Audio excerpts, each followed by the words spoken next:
Bonjour à toutes et à tous et bienvenue dans ce nouvel épisode du Digital Download. Oops, sorry.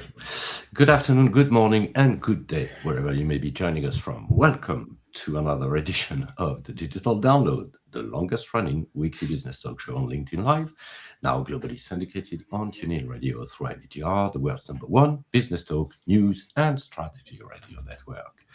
Today on the Digital Download, we're asking a painful but necessary question. Why are sales and marketing stuck in a cult? If you work in go-to-market today, you're likely governed by a rigid series of KPIs. Teams are relentlessly pushed to do the things that drive these metrics rather than the things that actually generate revenue. Why are we led to believe this is a badge of honor? Why are salespeople told they don't need data to support this? They just need to believe it will work. And why do we still think that blasting cold outrage to people who have no idea who we are will move us closer to them rather than pushing them further away? Sorry. That's going to be, I'm sure, a very active discussion, or let's say fruitful discussion. Before we kick off that discussion, let's go around the set and introduce everyone. While we're doing this, why don't you in the audience reach out to a friend, ping them, and have them join us? As you know, audience participation is very well appreciated. Tracy, do you want to introduce yourself, please? Yes, I would love to introduce myself. Good morning, everyone. I'm Tracy Borison, calling in from Calgary, Alberta, Canada, where it's not that hot. I don't know how hot it is for my European friends still at this point, but it's not that hot here. I'm super excited for this conversation because for a very long time, I have talked about marketing and sales KPIs and why we continue to do activities that don't drive the results. And I have lots of examples I've actually shared on the show before that I'm sure will come up again today. But I think this is one of those things where we just, like, if we're not talking about it, it's very easy to get into the pattern. So I'm glad that we're all here talking about it today, so that we can help people get kicked out of that unnecessary cult. No one wants to be in a cult, right? Excellent. Thank you, Tracy. Ellen. Thanks very much, Patron. I'm Helen McKenzie, a proud associate of DLA Ignite and Actionable AI. And I was in the cult, but I've come out now, and I want to be able to feel when I'm doing sales. And I posted this morning about a Gary Vee quote that I'd seen posted on LinkedIn, where he talked about getting rejected so much that you don't feel anymore. Now, perhaps that's what it's like in the sales and marketing cult, that you have to actually get to the point where you don't feel anymore. But I actually want to turn up to work and feel joy, the joy of personal connection and conversations. So escape from the cult and proud to be feeling again. Excellent. Thank you, Ellen. Adam.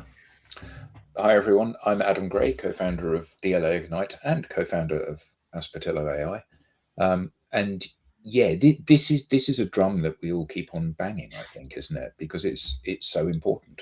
And I think that it deserves to be revisited frequently, because one of the things that Tim and I have learned in the 10 years that we've been involved in this space and working together is that people very happily and comfortably default back to old behaviors and things that they're comfortable doing. And I think that reacquainting ourselves and reminding ourselves that there are other ways of achieving success outside of the mundane tasks that we do on an ongoing basis is a really important refresher to keep giving ourselves, and not just the audience, but ourselves as well. So I'm really looking forward to today. Excellent. So am I, Adam. Tim. Oh, me? Oh, great. Yeah. Yes. Hello, everybody. My name's Tim Hughes. I'm the CEO and co-founder of Aspiratillo.ai. Almost also famous for writing the book Social Selling and Influence, using social media for cold outreach and new business sales. I learned two things this week. It may amaze people, but I'm talking to a lot of people about Aspiratillo at the moment. I talked to an SDR leader this week. He said the contact rate on cold calling at the moment has now dropped to 3%. So if you think that's connecting, and then you think about all of the voicemails that you get and everything else, so cold calling for him is pretty much flatlined, and that was after email started, basically finished and flatlined 6 months ago. So he's in a situation where nothing is working. The second thing is that I think there are a lot of cult members out there at the moment, because I contacted somebody and they came back to me and said, will this automate all of my outbound? And I responded, no. And he's not come back to me. So I'm assuming that he thinks that that automating all of his outbound is what is the answer. And the fact that actually doing something different would actually help him. So clearly a cult. We need to come up with a name for the cult. Clearly a cult member there. Yeah. Perhaps the comments can help us with that. Anybody here? Give us a name for the cult comments. Yeah. But you know what's interesting about that? Bertrand is going to introduce himself to you folks. But like, people would be like, no, I'm not in a cult. This is just sales and marketing laws, right? And you're like, well, it's not though. Well, anyway, it must be painful enough. Sorry to break it to you. It must be painful enough to look for automation, right? Yeah. Okay. I'm just introduce yourself, Bertrand, so we can get. Okay. So my name is Bertrand Godillot. I am the founder and managing partner of Odysseus & Co, and also a co-founder at Aspiratillo. Great. So Bertrand's actually just back for a couple of days on a boat. So he's actually had some days off, which is really good. We're really pleased with that. Which you can see he's got a beard. Which happens when you're not in a cult. Yeah. Well done. And he's got his pajamas on. Yeah. So let's start with. It's going to be a challenging session today. I can tell already, and also because my English is not where it should be. So anyway, let's start with a foundational question. Let's start with a foundational question. Why do leaders, do you think, measure success by the volume of noise created rather than the quality of relationship? Well, I mean, first of all, I'm not sure people think it's noise. I think if you were like, how well are you measuring your noise? People would be like, I'm not doing that. I'm measuring meaningful sales and marketing activities, folks. That's what I'm measuring. I think what people are not looking at is what are the actual meaningful activities, right? Instead of this list of, I'll use this example because, oh man, this is a while ago now, 15 years ago, maybe. But the company I worked for, we had this like sales training company come in, and it's this like, go 5 wide and do 5 touches and turn them into a meaningful interaction and like all of these things. It's like a program, and there's pieces of it that are not bad, right? Like even a lot of the things we talk about, like trying to target a company when you only have one contact there, very difficult, right? Like maybe get to know some more of the people, but we get caught up in the like very tactical components of that. So someone says, go 5 wide. And they're like, okay, I have 5 people in my CRM system from this company. I may or may not know if that's their real phone number, but I have them in my CRM. So check, I went 5 wide. Okay, now do 5 rounds. Every round has a call and it has an email, and and then people just start to, I think to some degree, and this is why we use the word cult, is that people have been programmed into thinking that works, and that works on every single human. And if we stopped for a minute and we're like, whoa there, we're like, let's just compare how I experience things to how Helen experiences things. And we realize that we're experiencing all the things like, oh yeah, we got so much spam in our email and we don't even answer unknown phone numbers anymore. And we just like took a minute. I'm being literal about that amount of time. A minute. Take a minute. To like ask the question and be like, wow, okay, so maybe all of this doesn't make sense. Maybe there's parts of it that make sense, and that's great. And sometimes some things that work on phone, and some things that work on email, and some things that work on social. But it's not, if you're not getting the results you need, if your pipeline isn't generating revenue, it doesn't matter what tasks you're doing. The tasks don't matter. But we get caught up in measuring the task because that's what we can measure. And we get frustrated because we don't have any revenue. We're like, well, we can't measure revenue. So what can we measure? We can measure how many cold outreaches are now being generated by this new AI outreach platform. Awesome. Doesn't matter that nobody's responding to any of it. But I think one of the issues is, so Tim and I met, and I never met Bertrand at a large tech company, large American tech company. And one of the things that I hadn't fully appreciated going into there is that the company gets to a certain size and monitoring what people are doing and how they're doing it is extremely difficult. So, you have multiple layers of management, managing teams and managing teams of teams and managing teams of teams of teams. And it's incredibly difficult to measure what people are doing and seeing the success that they're getting or not getting, and B, trying to create a one-size-fits-all set of instructions that people need to execute on. So, we've got 5 people on the call. We would all sell stuff in a slightly different way. And, that may be based on our personalities or what we consider the value proposition to be talking to a particular customer. Or it may be that it's, we come from a particular background where we're comfortable doing certain things, but we have different ways of doing that. And actually within a large corporate, that doesn't work. You have to be able to say, okay, you need to do this and this and this, and that is proven to get this at the end of it. So I guess that the easiest thing to measure is your activity, isn't it? Much more difficult to measure the results. And yeah, what you want to have is meaningful conversations. But when I'm about to be laid off because I haven't had enough meaningful conversations, every conversation is meaningful. Well, that's how I report it to my boss. And I think that the part of the challenge here is that the old way of doing things is no longer fit for purpose. In the days of TV advertising, there was a direct correlation between impressions, i.e., how many individuals saw the advert, impacts, how many times an individual saw the advert, and revenue. And now there simply is not that connection anymore. However, it's an easy thing to report. I did a post on LinkedIn. It got 25,000 views. Okay, great.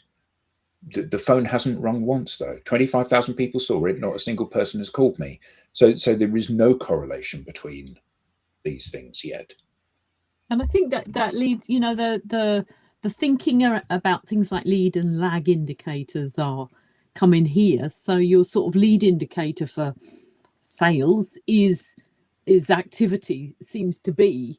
What we don't appear to be doing at the moment is triangulating that with the lag indicator, which is revenue, which is number of closed won deals. So I think that could be where the disconnect is that the lead indicators and the lag indicators that used to perhaps work now don't, and so you're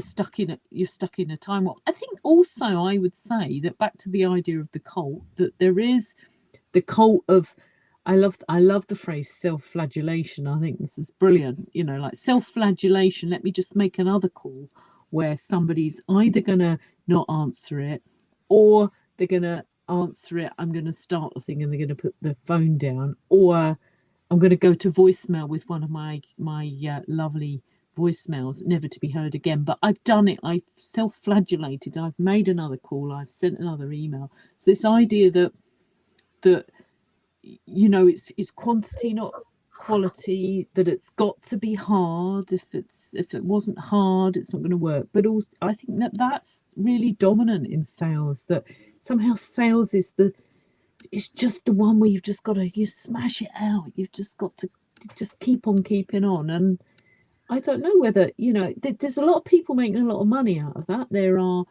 customer relationship management systems who have all the email capabilities and the dial out capabilities built into their platforms, who have a vested interest in keeping us in the cult. And they don't seem to have worked out how to measure something else in their lovely systems that's going to connect to the lag indicator. But I think there's quite a lot of that around keeping us all in the cult, that's quite difficult to break out of, because it's such dominant thinking, isn't it? Well, I would say that's the thing, similar for marketing too. That's the sales marketing cult, not just sales, because it's the exact same in marketing, right? You got to have an email funnel. You got to post on social these amount of times. You got to, and then everyone's like, oh no, and they get so busy doing those things that even if they know that those things aren't working, they don't have time to think about what else might work instead. We've got a few comments in the audience. Hi, Pepe. And one for you. Hola. I'm sure it's going to be very exciting, Tracy.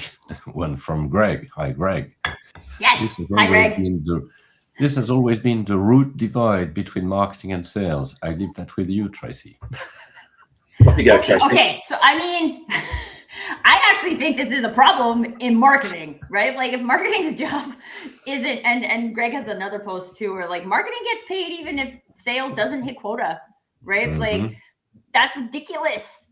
I mean, first of all, I think we should all have base salaries. Otherwise, we don't have stuff to live on, and you get into that desperation mode too fast. So, but if marketing at least is not being held accountable for contributing to revenue, like marketing's contribution to revenue is different than sales contribution to revenue, but they should both be contributing to revenue. And if it's not, I mean, I don't even want to use the word trackable again, because we get so caught up in like tracking things that aren't actually attribution, and then it's another waste of time. But like, we should be able to see that the things that we're doing are moving the needle. And sometimes, I'll tell you, I actually had a recent experience where we are like, oh, this company I work with, we have this idea about campaign for this industry, right? Like, let's go and do that. And I was like, well, how about first, before we go build a whole campaign, I just ask the partners if that's what they're hearing from their clients, right? Like, it's gonna took me like 5 minutes to send 5 emails, right? Like, let's just see what they have. And like, most of the partners were like, no, we're not hearing anything about this. And then one of the partners was like, yes, actually, we've heard this customer specifically talking about that. And I was like, okay, so what people don't notice about this, and whether like this becomes also a messy area of what is sales and what is marketing, or what is partner management, however you divide these different activities that people are doing. But in sending one email, instead of 2 marketing people spending an entire week creating a campaign and scheduling and figuring out how to track it and all of that, I asked 5 people 1 question, and I got a lead. Now we don't even have to do a marketing campaign, right? Like, we can just talk to that person about that thing. We don't have to like do a whole marketing campaign. And I think a problem is that these functions are so disconnected that we have like, again, we have to do stuff, and we feel valuable when we do stuff. But I also think it's really important from a leadership perspective for us as leaders, sales leaders, marketing leaders, to look at when are we encouraging that behavior, right? When are we giving people bonuses just because they hit their call volume but didn't sell anything? When are we giving people high fives or gift cards when they're like, you sent out this many emails, good job, and it didn't contribute to revenue? That is reinforcing the wrong message. So I think it's really important as leaders to look at what are the messages we're reinforcing with the KPIs we have, and to not be afraid to say, hey, these KPIs key performance indicators. I think maybe the problem is we don't use the whole word. Are they key performance indicators or are they not? And if they're not, I'm not saying don't track it. There's some things that you track anyway, right? But it's not a key performance indicator. Let's watch our language. Let's readjust it if necessary. And let's be like, let's learn and grow together from the leadership perspective. Because otherwise, if you're a salesperson or you're a marketing coordinator and someone is like measuring your quote unquote success based on the activities you're doing, of course you're going to do those because that's what it takes to not get fired. Yeah, no, except then you layer on. Sorry, Tracy. I was just going to say for sales then, and this is what Greg is referring to, then you layer on this other layer of you have to hit quota. So I have to hit quota or I'm going to get fired. I also have to make X amount of calls a week or I'm going to get fired. And these two things don't connect to each other. So now I can only do one of them as leaders. Which one are we reinforcing? And I just wanted to come back to the point that marketing are disconnected from sales, because I think that potentially could have been the case, although I do know people that might have written a book about the very connectedness of it. But what I've been hearing in the market, talking to marketing, is that they are increasingly being held to account for the quality of what's going on and for the connectivity to what's happening in sales. So when you think about a traditional lead generation exercise, a white paper with downloads where somebody gives you an email, a webinar where somebody registers and gives you an email, I think that they are increasingly being held to account for who's actually going, what were those emails, and were they of any use to sales. And if we think about the example that I think Tim quotes quite a lot, at Mickey Mouse at Disney.com, that's how I went to a webinar and that's the email I gave, then actually the quality of leads that marketing get is even less likely to be useful for sales. And so I do think that although marketing did potentially exist over there somewhere, I think that I'm hearing that they're becoming increasingly more anxious about the results that the bits that they are doing are producing for sales. So back to sort of an idea that you can bulk up. If marketing send 5,000 emails instead of one, then the chances of one of the 5,000 being of use to sales potentially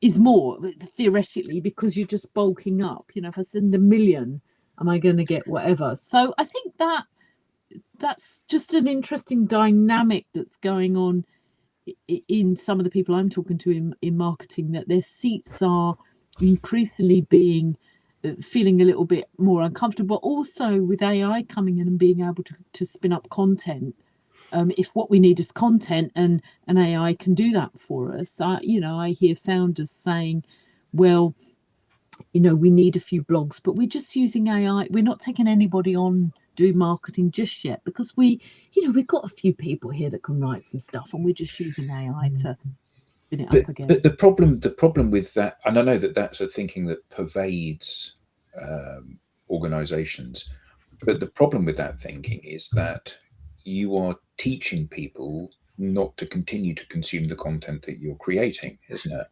Yeah. So if I get AI to, as you said, spin up some content that I can publish in a blog, and somebody reads it, they might think that it's AI slop. It is AI slop, but they might think that it's AI slop, in which case, when they come back the next time and they're presented with AI slop, they might think, I'm never going to read another blog from this company because it's always AI slop. And I think that the challenge that every person that's doing any kind of outbound has, whether that's a marketing outbound or a sales outbound, the challenge is that until I know who you are, all you're giving me is words. It's the promise that your product or service or solution solves my problem. And nobody ever begins their outbound by saying, we're third best, we're a little bit expensive, we don't deliver on time. Everybody tells you that their product or service is the solution. So I've got a whole host of people that are ostensibly saying the same thing to me. So which one am I going to read? Which one am I going to believe? Well, the person that I know.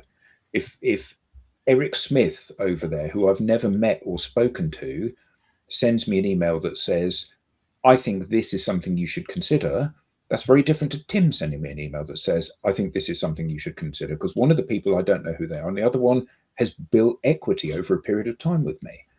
And I think that increasingly organizations are starting to realize that context is more important than content. The best content in the world is only any good if I read it, and I'm not going to read it because I've no idea who you are.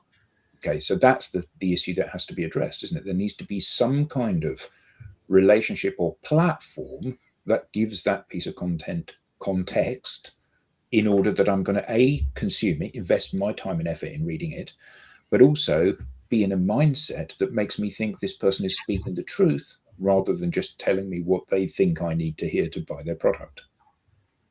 Did you see the news? Did you see the news that that somebody is suggesting that LinkedIn is going to create a button that you can press again on posts that if you think it's AI slop? It's already there. Okay, I haven't seen it yet. Yeah, it came out today. If you go to the share bit on the post, there's one of the options is I think this is AI slop. Well, I saw it on a post earlier.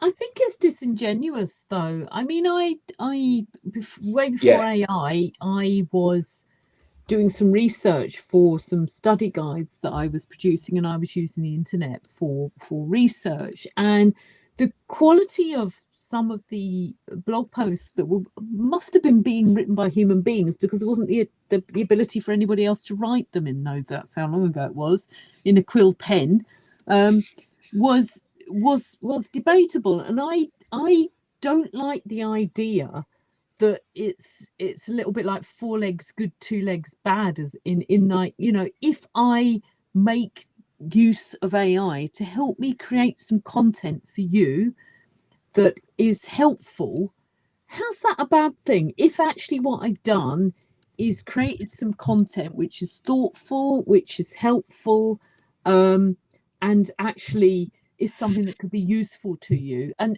one thing I like on Substack is when you publish something, you can say now whether AI has helped you write it, and the percentage, you know, that you want to say has helped you do that. And so I when I published on Substack this week, I said that AI had helped me, because I'm not ashamed of that. I'm not, you know, a published, unlike the esteemed gentleman here, I'm not a published author and never will be in that sense. But I do have some. You are a published author, Helen. Well, I am, but you know what I mean. That's a study guide. It's slightly different, but I've not written War and Peace or something like that. I'm not but I have some interesting ideas I think might be people in my network might be interested in sharing, and I'm going to use tools like, I don't know, a camera to take a photograph of me that's relevant, that's going to help, that might create a bit of interest for you to come and read it, along with an AI tool that's going to help me write it. I just don't like this idea of and then what if I spend hours writing something and I put it out there and you just decide it's AI slop and you diz me? I think it's an interesting development, and it's what is it going to stick us all back in the cult of having to create everything from original thought, and only people that can write can post, and the rest of us just need to sort of watch and be in awe of it, or what? Well, I would say that I know a lot of people who are writing themselves and still get a final pass through their teammates, just to make sure that you know, maybe there is the right international English formulation, stuff like that. So yeah, it's going to be an interesting feature. I take the opportunity to say hello to Nadia.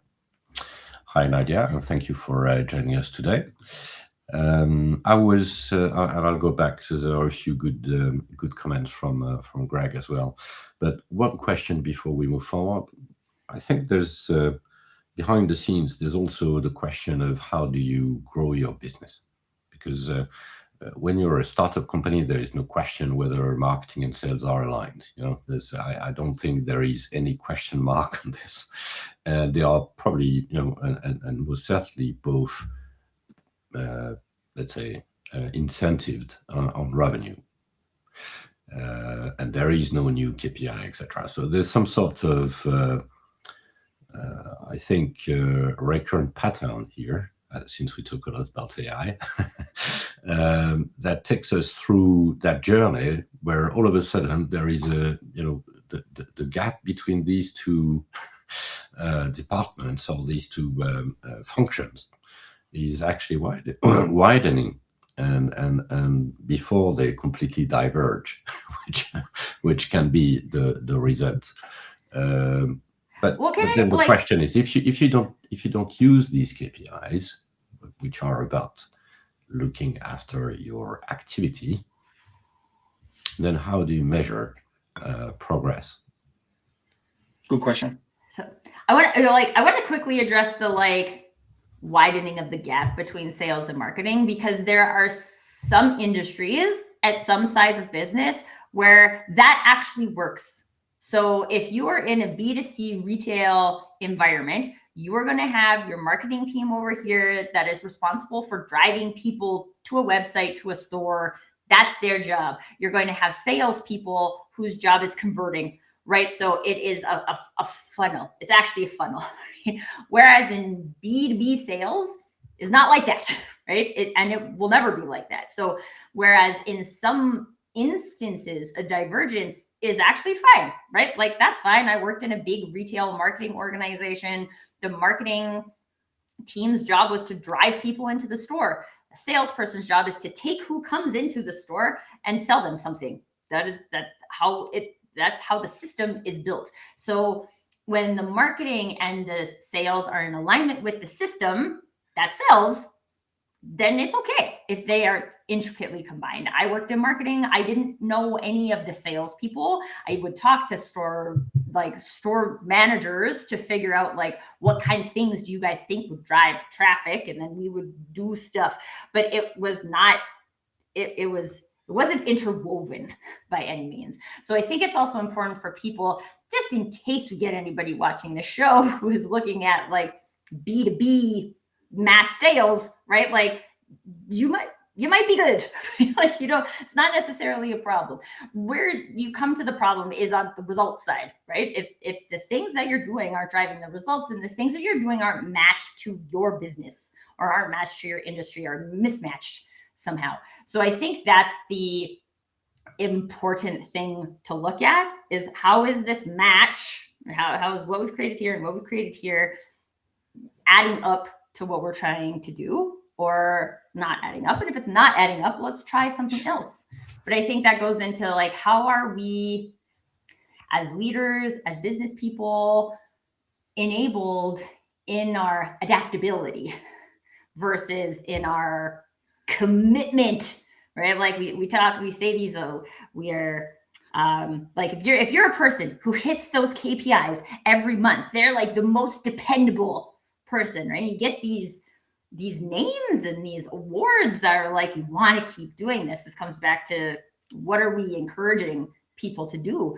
But if instead we're every time somebody asks a question about whether or not this marketing activity could even potentially be connected to some kind of sales outcome, they ask the question, then we're this is going to allow us to learn and grow. And maybe we could reward and celebrate that to shift the focus into how we change it. Because if I know we can talk about, and it depends on the size of the organization, about things being led from the middle. And honestly, I would love to believe that. But at the end of the day, if anything led from the middle is going to get squashed by the leadership, those people are either going to stop talking or they're going to go to another organization. And those ideas are never going to come to life.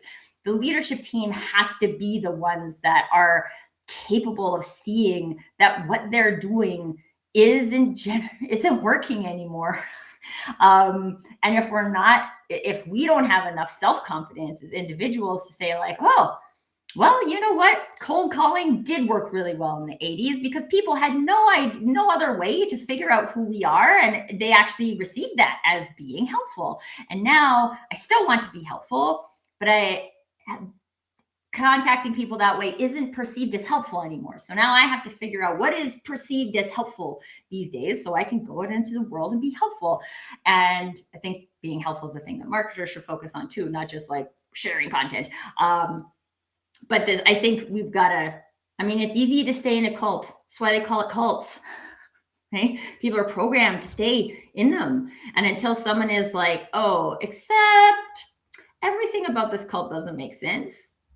And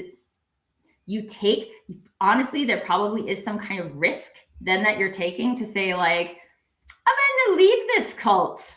And I don't really know what exists outside of this cult. But I do know that this cult is bunk. And if I stay in it, I'm going to know exactly what's going to happen, which is no results. But it isn't the issue in organizations that you said about cold calling working really well in the 80s. So it has created a legacy that people believe is repeatable. So, you rock up at my company with your newfangled email campaigns because email is a new thing. And I say to you, how much revenue has your email generated? And you say, well, none, because it's a new idea, but that's how people are moving. They're moving to this as a technology. And I say, yeah, my cold callers have generated 100% of the revenue that we've got as a company. So we're not messing with that. And unfortunately, this continues to be the thinking on which outbound and sales generation is predicated. Even when people know that it doesn't work, I think the problem is that it in its favor, the great thing about cold calling is if you phone somebody at the right time and if the right person answers the phone and if they have time to have a listen to you and if they're amenable to what it is that you're saying, it can be an incredible accelerator. But there's an awful lot of ifs. It's a bit like picking your numbers on the lottery and saying, okay, well, this is my income for the next year. And I think that the problem is that we still hold on to that, don't we? If I just happen to get that one lucky break, everything will be all right. One more call, Adam. One more call. Exactly. But that is it, isn't it? Sadly, that is the methodology here and the belief system here. And so I think the issue with cold calling, cold emailing, cold advertising, all of this stuff is the cold bit. If you can tee somebody up so they are actively waiting for you to call and then you phone them up, the telephone is an incredibly powerful tool. Yeah. But when they're trying to avoid speaking to you, it's an incredibly damaging tool. And I think that there's this whole kind of belief system which is created around that, which is that this is the way that real men generate business. You get on the phone and you get told no 1,000 times, and that's just one step closer to a yes. Well, it isn't. It's one step closer to being blocked on every channel rather than just email. Yeah. And I think, one of the things that the as is cult, that the way we are now is and has been really good at is storytelling. I've written storytelling down here. Because I think that there are lots of stories that come out in podcasts, in LinkedIn posts, in all sorts of things about, how I had a process that got me to the President's Club, which apparently in sales is where you've sold a lot and you get invited somewhere very nice. And I think that one of the things that those of us that are in the new way of thinking aren't very good at doing just yet is storytelling around the new way of being, the new way of doing things, the things about human connections, the thing about the 80% of buyers invited to quote are people that they knew already, all of that side of things. We're not very good at that. What I see people who are trying to disrupt the status quo is taking the mickey out of the old. I don't know how that translates into French or Canadian speak, but having a laugh at the old ways of doing. And I'm not 100% convinced that leading on you're all just you're all just bonkers doing something that doesn't work anymore. Ha ha ha, look at you. Rather than being able to create a story which weaves in how marketing and sales link together in a nice process that led to some great results revenue wise for the organization. I don't know that we're that good at doing that yet. Now that, I mean, enragement equals engagement. It's much, much better to get a few likes on your post if you're taking the mickey out of people. But on the other hand, I think that's something where we could be a lot better. And I know, Bertrand's got a company that he's been working with where there's some nice stories coming out of that in terms of how that's helped them transform how they think about things. And obviously our good selves doing it here on the panels, actually practicing what we preach, to use the cult metaphor a bit there, that how we're actually getting conversations and how we're taking those conversations forward and how that's leading to closed won deals is something I think we could be a bit better at doing, I think. But it's a change in playbook, right? So what we're talking about is we need a new playbook. And being a golf player myself, I've changed a few times my swing. Uh-huh. So what do you think? Guess what happened when I changed my swing? It got worse. I got worse, of course, for a while. And then there are two options. Either you say, you know what, I'm going to go back to the previous practice because it was working much better, or you work harder and get the new practice to work. And I think that when you run an organization, especially in today's environment, you need to have a pretty high level of entry, and you need to be pretty high into the organization to push the new playbook with no choice, basically, and push the practice around the new playbook. And there is, I can't, I would say it's quite difficult to say, you know what, you need to get rid of the old playbook and adopt a new one, knowing that by doing this, there will be a point in time where performance is going to look like it's going down before it's getting actually much better. And how are you going to undertake that and basically manage the change around? Yeah, and I think that's, when it's linked to revenue, it's really difficult, isn't it? Tim and Adam coming from the IT, the systems world, when I think about in one of my old roles, when we changed the IT system and you did all this testing and you had to have this day where you went live and you switched the old one off and you switched the new one on, and then all the testing, there would still be a few bits and bobs that didn't work and people were getting, and there was that period where, as you say, performance went down. Now that might be okay if it's something that's not mission critical, but when it's revenue into the business pipeline, money, to keep the lights on, to keep people paid, it's quite a difficult leap of faith. And again, so I don't know how we talk about that, whether you've got to keep one foot in the cult whilst the other foot's, or whether you have a clean break, but that's the storytelling about it, isn't it? That's about as we go along and as more people think about doing sales in a different way and do it that way. I in my old role, I was straddling two horses. In this role, I'm just social. I'm just doing what we do, and it's who needs an email and a voicemail? I certainly don't. I haven't used a single one since I started here, and I'm having conversations coming out of my ears in terms of too many to write up and deal with. Too many. Feedback. Well, and I think. Sorry. Oh, hi, Matt. Feedback from Matt. Adam, you want to read this one, or Tracy maybe? I can read it. So Matt says, I'd rather fail in form I know than fail in one I don't. Seems to be the logic that helps folks avoid innovating. Basically, doubling down on the old and making the problem worse. Love that. And that's brilliant. Yay, Matt. Thank you for sharing that. Because thanks, Matt. That's good. This is, so when I look at some of the ways I've seen this new playbook thing rolled out for people is similar to the technology thing where like, hey, people, you are not involved in this decision at all. These very smart people at the top have changed your entire playbook because we know better than you what it's going to take to sell stuff at this company, which if nothing is working, then that's absolutely not true at all. And the people who are receiving it know that that's not true. But it's like a thing.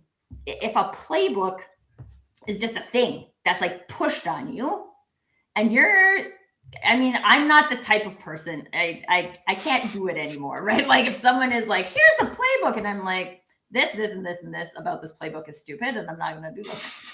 But like, and here I'm going to go and I'm going to sell stuff, and nobody's going to complain about it because I'm the one getting results. But like, if you are early in your career, you're probably not going to do that, right? You're just going to be like, oh, someone told me to use this stupid playbook. And I've heard this so many times from salespeople. And I think maybe I get the like sneaky insight because I'm not the sales leader. I'm just somebody in marketing who's trying to help them. But they're like, this is dumb. I'm supposed to do this, but then it doesn't give me time for this. So then I'm not making good calls and I'm just doing this because this is the thing that's required of me. And no one even stopped to ask them like, what would you do? And I get, Adam, that like as soon as you get 150 salespeople that are reporting to you, it starts to seem unscalable. But at the same time, if you got 150 people reporting to you and you're the sales leader and none of them are hitting their revenue target, someone else is on the chopping block too. And it's you, because you can't help your team generate sales, right? So what are the things that help us generate sales? How are we having those conversations? Yes, at some point when we have a system that works, we can turn it into a playbook. But I think trying to go from like, we have this playbook and let's replace it with a new playbook, we didn't do the work that it actually takes to figure out what should go into the next playbook. And if we can have like a structured way that people can go through this innovation process, as Matt mentioned, right, then we can work together to figure like, I want to keep you as a salesperson. I think you're great. I think you represent the business really well. This old system isn't working for us anymore. How can we tweak it? What do you see that's working? What do you see that's not working? And create the space for us to build that. And there'll be people who get involved and there'll be people who don't. But then it seems like we are building the next playbook instead of someone built another stupid playbook for me that I'm not going to use, which is probably half the problem in the first place because they're not using the original playbook either. Yeah, that's the idea. I'm a strong believer, by the way, on that. But there is, the whole idea of running an initiative, so something that is really almost a something that you run concurrently, just to make the experience of test driving something different, a different approach, and something that needs to be tuned, of course, so that it ultimately reaches the goal. So. Yeah, but I think that giving this stuff a runway is really important. So Tim and I did an implementation with a large learning tech company some years ago, and they put a sample of people on our training program, and they said to us, how much of a person's time do you want them to spend doing what it is that you do? And we said, okay, to give them the best opportunity, they need to spend at least 25% of their time. So the people that were on the program got 25% quota relief for 6 months. So they were incentivized to try something new so the company could then work out whether or not this was something that they wanted to roll out or not. And I think that gives it the best opportunity, because people, whether or not they are too busy to do something new, they think they are too busy to do something new. Very rarely does one of your direct reports come to you and say, actually it's midday Friday, I've got nothing to do this afternoon. What do you need? Everybody is flat out all of the time, scrabbling around trying to do something. And if you're saying in addition to all of that scrabbling around and working, 50 hours a week, you need to do this, it's going to take another hour or 2 hours or 5 hours or 20 hours a week or whatever it is completely unreasonable, because you're just draining them of the last bit of energy that they have.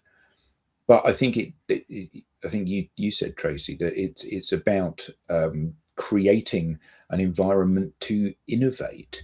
If you want to change, because what you're doing isn't working, you need to find a route out of where you are to where you think you need to be. And that won't come by just saying, actually, this is not my problem, this is your problem. You need to just spend more time doing this stuff, because that isn't going to. And what we're seeing is that year on year, fewer and fewer people are making their quotas. Now, there'll be people in the audience that will say, well, I'm at 200% of my quota and I am every year, but this is not your problem. You're all right. You've got this sorted. But generally across the sales industry, and we know this from our relationship with the Institute of Sales Professionals, fewer and fewer people are making their quota each year, year on year. And more and more people, more and more it is becoming the case that more people are leaving the sales industry than are joining the sales industry. Now, both of those are a fundamentally bad way to be. And it doesn't matter what you think of salespeople. Nobody goes into a particular career route thinking, what I'm going to do is I'm going to do this because it's a cushy number and I'm likely to fail. Everybody wants to go and succeed. So these people are trying the best they possibly can. And if they're not succeeding, that's because we're not getting them to try at the right things. And if the best advice is to anesthetize yourself so that you don't feel anymore, who wants to do a job, back to what I said, who wants to do a job where the objective is to not feel anymore? I just can't see how that's I don't know. These people obviously get some pleasure from just, I don't know, doing stuff that doesn't work and just it's perhaps like reps in the gym. It's their vested interest, Helen. They've got those overhead projector slides that they've had for 30 years that possibly they keep bringing out. Do those still exist? Those are fun. I'm not sure people at the back of the room can read this because it's quite small. Yeah, all the computer systems that they've invested in that have the capability to say. Yeah, it took us ages to write those overhead projector slides 30 years ago. We're going to keep using them. It just doesn't lead that anesthetization, is that a word? Doesn't lead to performance, right? And one of the things that I'm thinking about in this conversation is like F1, right? Like F1 is probably one of the most well-known performance sports. And this is about performance of a vehicle as well as a driver, right? This year, F1 changed all the cars. Before the beginning of this season, they changed all of the cars. They're now half electric. So every single team had a brand new car. And when you watch them race at the beginning of the season, you can be like, oh, well, that's clearly the best car. And then this one, and then this one, and this one, and this one.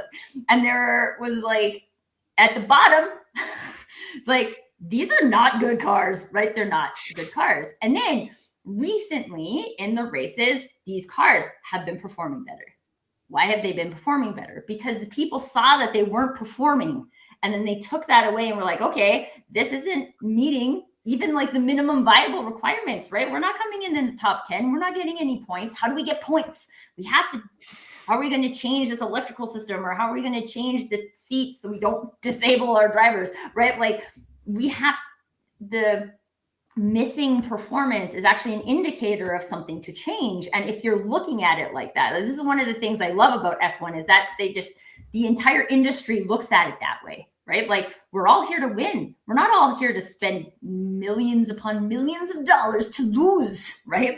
We're here to win. We got to see what was wrong in this race, and then we got to improve for the next race. And then sometimes, even as a watcher, okay, you see wow, last week those guys were totally at the bottom and now they're in the middle of the pack. What did they do to their car? They clearly improved something, right? But you're doing it, and then that you do the thing and then it becomes perceptible, right? You can't just ignore the information and be like, nope, just let's get drunk and let's go make a bunch of calls because then we won't feel anything, right?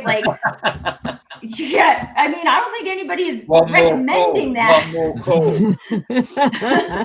But that doesn't work. It doesn't drive performance. And if we're going for the answer then is just to hire Max Verstappen, isn't it? Most of the time. Although, here's the thing I love about that guy.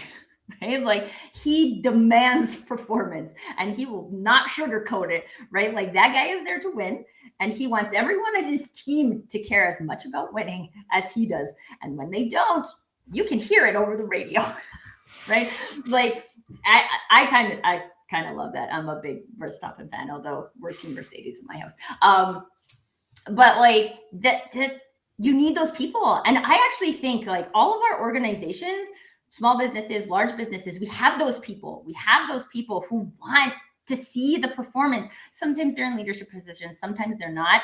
But if we as organizations could give those people the space to be like, hey, like I see your investment in making this work. Can we talk to you about it? Like, what can we try that we haven't been trying? I mean, in my brain, it's the simplest thing. Like, why would you not? There's lots of that information in your organization today. We could fix it. We could fix this in like 30 days if we actually like had that intention to say like, okay, everybody's quota is off the table for 30 days because nobody's been hitting it for 18 months, right? So we're just going to forget making up random quotas and we're going to say like, how do we make quota? How does this team make a quota? What does that look like? How can we create that? And then maybe, just maybe, you might hit quota next quarter. Tracy, that is an excellent end for a next session, a next deep dive session on this one. Well, the team, thank you so much, all of you, for a great session today. If you want to know more about the show, this show and the upcoming ones, guess what? We now have a newsletter, so you can flash the QR code on screen or visit us at digitaldownload.live/newsletter. Thank you very much, everyone. See you next time. Bye-bye. Thanks to all. Bye. Thank you. Bye.